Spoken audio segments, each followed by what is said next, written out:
Les amis saint Thomas d'Aquin nous disaient que nous ne devions pas croire à la légère et nous faisait sans cesse nous demander en qui remettons-nous notre foi. Vous avez choisi de remettre votre foi chez les vacantistes, eh bien vous devez suivre leur hérésie. Écoutez ce qu'ils nous reprochent. Nous sommes toujours dans le tableau des 202 prétendues hérésies du Concile Vatican II. Qu'est-ce que j'aimerais avoir les personnages qui ont rédigé ce tableau infâme? C'est vraiment du grand n'importe quoi. Nous sommes au numéro 9. Voilà ce qui est dit. Dans Gaudium et Spes 52. Voilà ce qui est dit. Le contrôle des naissances peut être vertueux. Alors là, on se demande qu'est-ce que ça veut dire, véritablement. Ça veut dire qu'on pourrait utiliser des moyens contraceptifs. Est-ce que c'est cela que veut sous-entendre ici le rédacteur? Que veut-il dire exactement? Alors nous allons lire, comme d'habitude.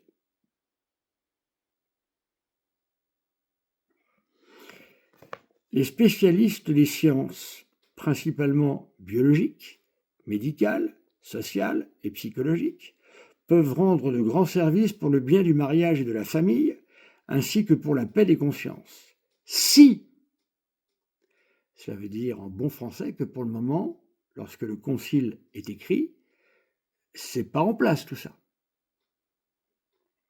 En coordonnant leurs études, ils s'efforcent d'élucider plus à fond les diverses conditions favorisant une honnête régulation de la procréation humaine.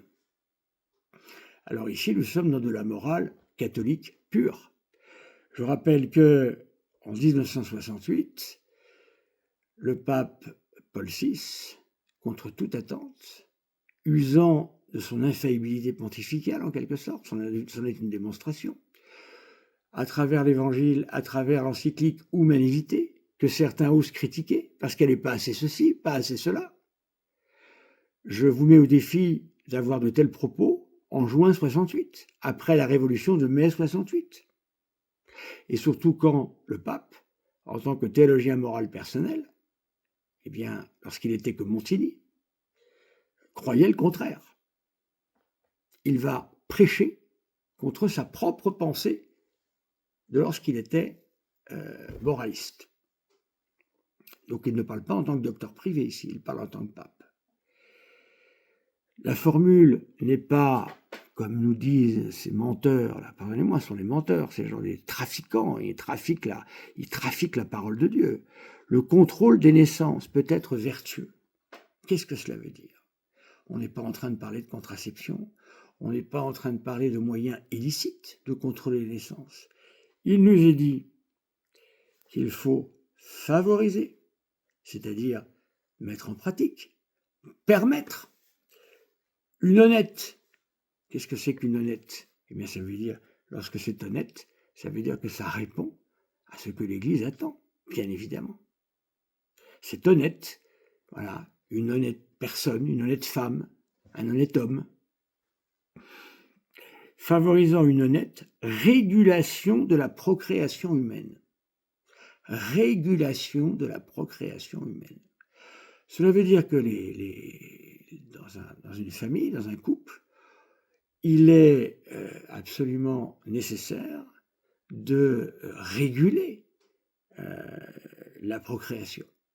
L'Église demande une générosité dans les familles, bien évidemment, mais une générosité qui doit être proportionnée à la possibilité de l'accueil de la vie. Voilà.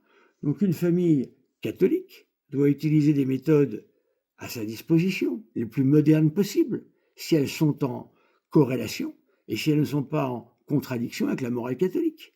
Ainsi, ici, il nous faut parler de la méthode Billings, qui permet, par la connaissance du cycle féminin, eh bien, au couple, de pouvoir s'unir selon ce que le Concile appelle une honnête régulation de la procréation humaine, s'unir pour favoriser la deuxième fin du mariage, voilà, et être toujours ouvert à la première fin du mariage. La première fin étant la procréation, la deuxième fin étant les biens mutuels des époux entre eux. Voilà. hein. Chacun doit vouloir le bien de l'autre. Et l'union, évidemment, l'union conjugale fait partie, dans le cadre du mariage, fait partie de cette bonté que le Créateur a donnée. Eh bien donc, je ne vois pas où est le problème ici. Au contraire, la méthode Billings est de plus en plus facile à utiliser. Justement, les gens qui pratiquent la biologie, la médecine, l'ordre social ont fait ce qu'il fallait, puisqu'ils ont mis en place alors je ne suis pas spécialisé dans la question, il faudrait demander à ce qu'on appelle des moniteurs Billings.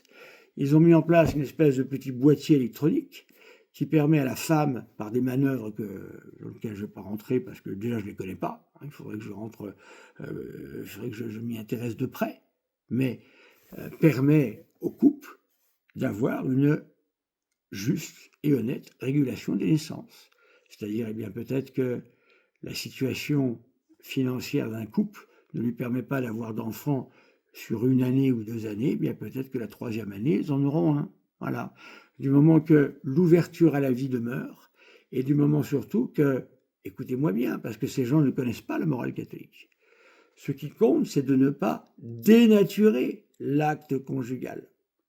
Si l'acte conjugal, eh bien, ne va pas à sa finalité, c'est-à-dire la procréation, en empêchant de manière artificielle sa finalité, voilà, et bien à partir de ce moment-là, c'est pécamineux.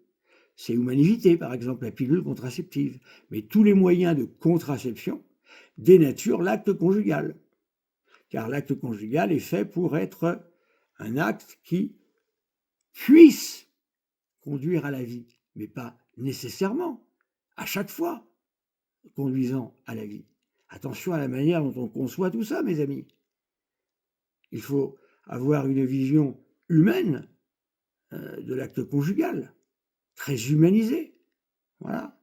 Hein, ne pas rentrer dans des considérations étroites qui ne sont pas celles du catholicisme et qui ne l'ont jamais été. Ce sont simplement des dénaturations, justement, de ce que l'Église demande. Donc, mes amis, eh bien, je ne vois pas le problème, là encore. Voilà, nous avons encore affaire à une fausse hérésie. Combien vous en faudra-t-il ? Faudra-t-il que je dénonce les 202 hérésies, que j'y passe beaucoup de temps ? Parce que pour chercher ça, c'est un minimum de 1 heure de travail.